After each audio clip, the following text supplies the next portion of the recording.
Welcome back to Lindy Hop, everyone. We really enjoy making YouTube videos and we really do it for the love of it. But today I wish that we weren't making this video. And we probably said, I don't know, for the last couple of days, we need to make this video, we need to record this story, and we've just been putting it off. If you're new around here, then my name is Sam. I'm Gabi. And we've been travelling in our camper van for the last 4 months around Europe. We went all the way up to the Arctic Circle, through Finland, and then down the west coast of Norway.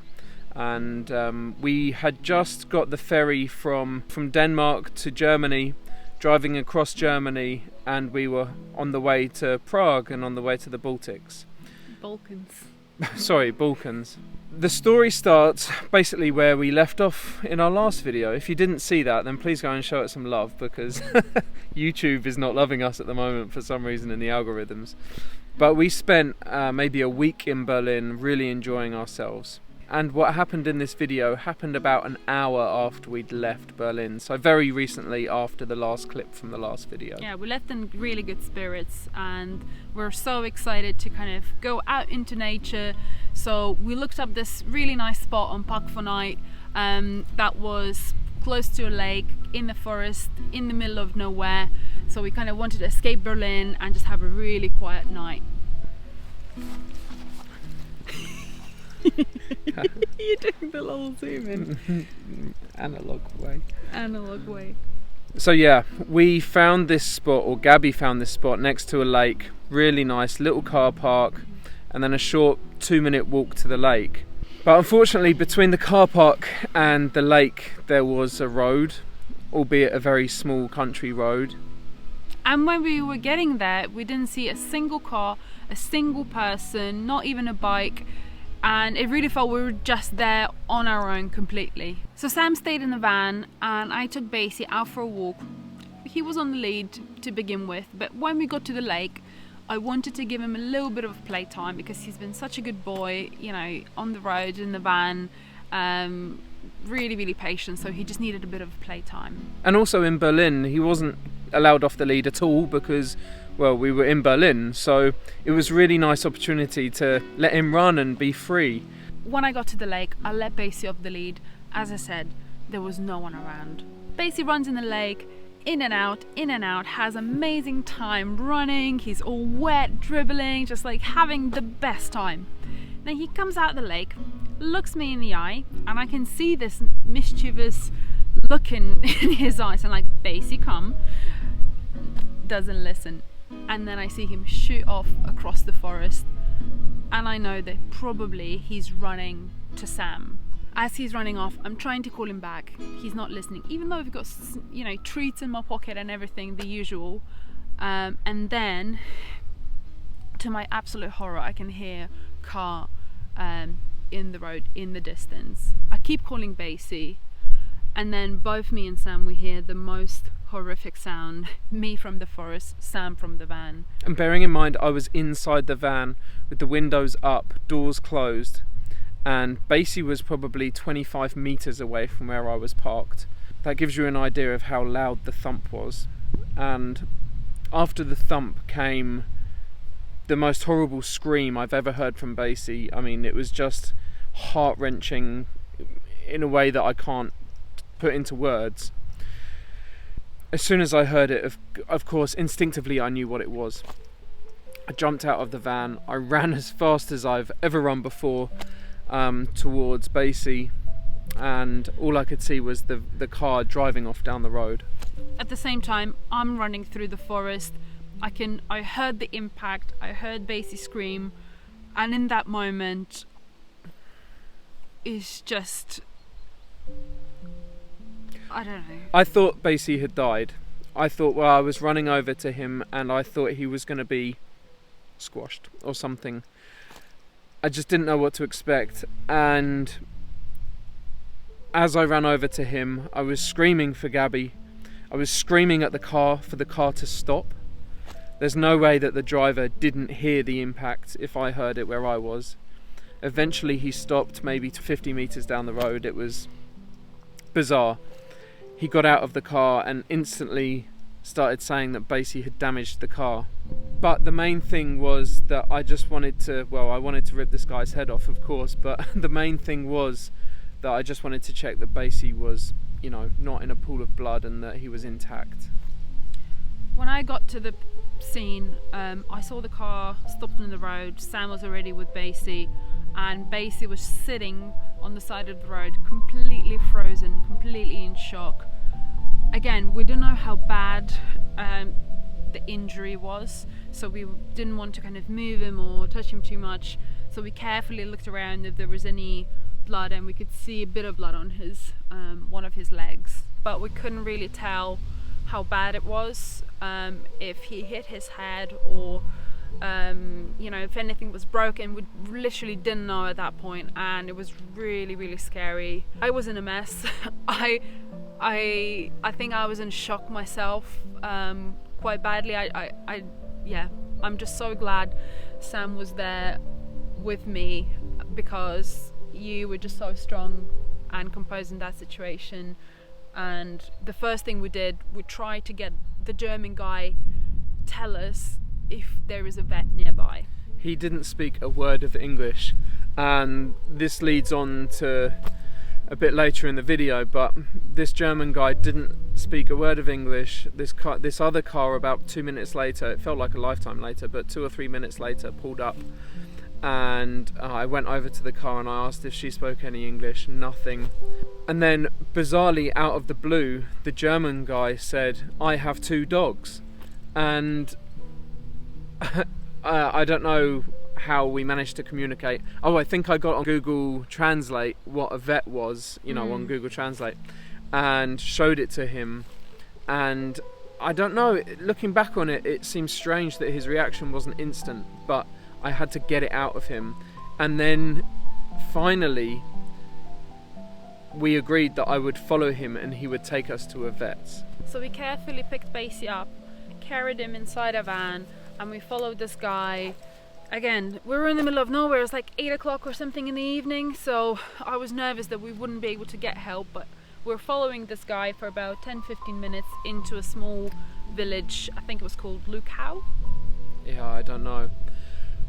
But eventually we pulled up to basically a farmyard, and the German guy rang the doorbell, and he knew the vet there and, the family that lived there. Unfortunately, the vet wasn't actually at home at the time, so we had to wait for her to come home. And when the vet arrived back home, we were able to take him into her studio, or not studio, but surgery. And she gave Basie a thorough, going over to make sure that he didn't have any internal bleeding, didn't have any broken bones. And she even had an ultrasound scanning machine to make sure that Basie didn't have any fluid in his stomach, which could mean that he had internal bleeding, if I understood her correctly. Because again, they didn't speak much English, so it was quite a learning curve in that respect. However, they didn't speak any English, but we were so extremely grateful that she opened up her doors outside her working hours. 9 p.m. it was by then. Yeah, it was really late. It was already dark, and she was on her day off as well. And she did a really thorough check, as Sam said, listen to his heartbeat, checked his eyes, checked the ultrasound, everything. And the only thing that she found was that kind of scratch on his inner leg. But other than that, no internal bleeding, no broken bones, no fractures, not even concussion. After we took him out of the surgery and back into the van, he did start to sort of come round out of the shock, and he actually ate. Oh no, he didn't eat his dinner that night because the vet told us not to, because she also gave him some antibiotic injection, painkillers and stuff like that. So yeah, really grateful for her. Also, they were absolutely kind in that they let us stay on their farmyard, in their sort of yard in front of the surgery, in front of the stables where their horses were and stuff, within their sort of complex. And we stayed there for the night, which was nice because in case anything happened, we were there, and if Basie's condition deteriorated at all. And the lady also said, if you want additional checkup in the morning, come at like 8:30 or something before she starts work, before her first appointment, and that was just such a relief to know that, you know, we can get through the night and then have another checkup in the morning. You want some breakfast? Oh yes, lips are licking. We just had the vet's check and she checked his wound, listened to his chest and the stomach, and she said he's fine. Basie's not drinking any water, so we were a bit concerned, but she said give him some few hours and that it's not a big problem. But now it's time for his breakfast and a tablet. Also, I just want to say a massive thanks to our friend Paloma. She's also on the road at the moment with her boyfriend Chris. Their YouTube channel is Rolling Roots, and Paloma is actually a vet back in the UK. So we had her on the phone as well, and she basically advised us to press Basie's gums and make sure that where you press, when it goes white, that it comes back to being red straight away. And this is a telltale sign of whether or not the animal or any animal has internal bleeding. If the gum doesn't come red again, it means that the blood is going somewhere else. So thank you so much, Paloma, for your advice. Yeah, so we didn't sleep much the first night, but then in the morning I took Basie out for a little walk, and he was able to walk by himself without a limp. I would say pretty much his own self, which I couldn't believe that he was walking. And the next test was, the vet said it will be important to see if he can pee and poo without a problem, because sometimes after such impact or traumatic experience, dogs can get paralyzed and then they can't go to the toilet. Yeah. So after I went for a walk and he did both the pee and a poo, that was another sort of milestone, tick off the relief. list. Yeah. So once we woke up, got Basie checked out again in the morning, we drove to a nearby spot in the town to stay for the day. I think I went and got some food in the local Lidl, and we just wanted to stay nearby just in case anything were to happen. We just were in disbelief that Basie was fine, really. Unfortunately, the next day we checked Basie's leg and it didn't look in a good way. It just looked bad, really, really, really bad. We were really concerned that it would get infected, because the area where he had the wound is kind of on the inside leg, so when he lies down it seems like it was getting quite hot. So we actually went back to the vet to get her to check if there is any risk of infection, and she reassured us that she kind of laughed, really. She said no, there's no infection, he's fine. And then we made our way towards, well, Poland. So when it happened, we agreed one thing, that we will not discuss the trip and our own plans, and we'll put that aside until Basie's out of the sort of danger zone. Danger zone, yeah. I think that's probably the most natural, instinctive feeling that any parents or puppy parents have. And we knew that if we headed towards Lithuania, then Gabi would at least be able to communicate with the vets here, and we would be able to make sure that Basie's continuing care was suitable. Another thing, going further south into, you know, southern Europe, Balkans, we were going to go to Romania, Albania, Serbia, Montenegro, that whole region. We were really freaked out by the fact that we couldn't speak English in the case of emergency. And I know it's super naive of us to say, but and we knew that as well from leaving the UK. Every time we leave the UK or Lithuania, the same as anyone, whenever you're travelling, I think that's probably everybody's number one insecurity. But going down into the Balkans with an injured puppy, if he needed upcoming care, yeah, we just didn't want to take the risk. It was very bizarre. When Basie got hit and we took him to the vet, the last thing that the German guy that was driving the car said before he left the vet's place that he took us to was that the Queen had died. And I guess that the Queen had died pretty much at exactly the same moment as Basie getting hit, which was strange. And also that evening we got a call from Gabi's parents saying that they both had coronavirus. My mum is in the risk zone. She has poor immune system and she's asthmatic. So I instantly got really worried that COVID might not go as easy for her. You know, having her health, what do you call it? Health preconditions? Complications. We made the executive decision that we would come back to Lithuania, sort out Basie, make sure Gabi's parents got any help that they needed with shopping or whatever. And we're pleased to say, oh no, hang on, the story doesn't stop there. When we came to Lithuania, we drove from Germany to Lithuania in one day. We did, I think, 13 hours from just outside Berlin to Kaunas, which is the second biggest city here in Lithuania. Then the next morning we drove to Klaipėda. So when we got to Klaipėda, we took Basie to a local vet. We didn't know the vet, but at least Gabi was able to communicate with them perfectly. As soon as we got Basie there, the vet could not believe that Basie had been hit by a car. He even said, was he hit by a toy car? I was like, no, the car was actually going 50 kilometers an hour. And the guy just didn't believe me because Basie was walking fine. He had no limbs. Again, he had no, you know, broken bones or anything like that. So yeah, so the vet looked at the wound and it wasn't looking too great because the German vet didn't really like shave the hairs, so the Lithuanian vet couldn't see exactly how it looked. So his suggestion was to put Basie to sleep for 1 hour so he could have a proper look, give it a good clean, shave the hairs and take the staples out, because by that point the staples weren't doing much. Basie, I think, nearly took them out himself. She said, oh, dogs' saliva have antibacterial properties, which I'm sure is true. So she said, you don't really need the cone. But the Lithuanian vet said, no, you should really have the cone on. And it's worth mentioning at this point that the vet in Germany wasn't like a pets vet with dogs and cats. She was a vet for like farm animals, cows, sheep, horses and stuff. So we're really grateful that she was able to make sure that Basie wasn't in any life-threatening danger.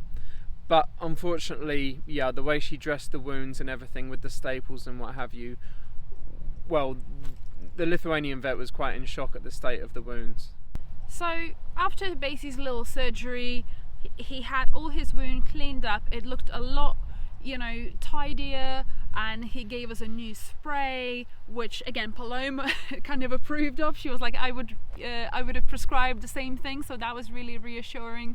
And he was put on antibiotics for 5 days, and we were on a very strict routine to clean the wound twice a day, have the cone the whole time, and I felt like we had a bit more control in his healing, like we had a bit more confidence, and confidence, that we knew what needed to be done. So we then rode it out for a couple of days in Palanga, and basically was just chilling out in the seaside in Lithuania, making sure that Basie was making a recovery. And we didn't want to make this video until we knew that Basie was really out of the woods. And we can confidently say now it's going to be in the next day or two that we take his cone off, because his wounds have healed up, the scabs have fallen off, it's still very fresh and he's still trying to lick it ever so slightly. So we're keeping the cone on for now, but we're pleased to say that Basie has made pretty much a full recovery, and we're just so thankful. We are absolutely beyond thankful to...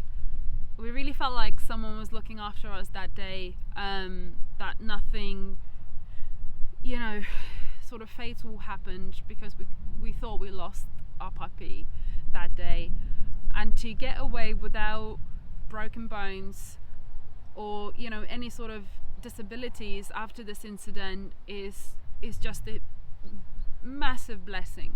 Also, Gabi's parents have made a full recovery from COVID, so yeah, I mean, it was a bit of a reality check for us this year, and gave us a bit of a time out during this trip. And we're pleased to say that we're still enjoying the summer. Basie's still with us, and we're making the most of this time that we have away from the UK in Lithuania, connecting more with Gabi's family, In fact, Gabi's cousin is on X Factor here, which is crazy, so we're enjoying that journey with him. And yeah, just getting immersed in the culture here, especially for myself, which is really nice. So although it's sad that we're not traveling more in unknown territories for us, it's still a really nice way to sort of end the summer and come into this beautiful autumn here in Lithuania. In terms of the outcome of this incident, quite a few people been asking me, oh, is Basie now scared of cars?